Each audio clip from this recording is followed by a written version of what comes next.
L-imħallef emeritu Joseph Zammit McKeon, li issa qed iservi bħala ombudsman, esprima pożizzjoni ċara dwar l-importanza li l-karigi marbuta mal-governanza ikun maħtura bl-approvazzjoni taż-żewġ terzi tal-Parlament. Din il-pożizzjoni kienet espressa mill-Ombudsman innifsu fl-ewwel dera tiegħu quddiem il-Kumitat Parlamentari għal konsiderazzjonijiet tal-abbozzi illi tlaqqa fil-Parlament.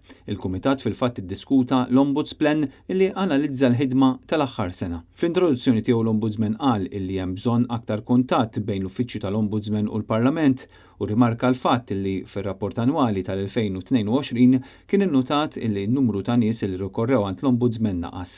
Apparti hekk l-Ombudsman insista li hu jemmen li persuni f'karigi ta' governanza għandhom ikunu maħtura bl-approvazzjoni taż-żewġ terzi tal-Parlament u sostna li hu kontra li persuni jinħatru bl-approvazzjoni ta' maġġoranza sempliċi. Il-kwistjonijiet tal-offices kostituzzjonali bħalma huma l-President, bħalma huma l-Awditur Ġenerali u bħalma huwa l-Ombudsman fil-fema tiegħi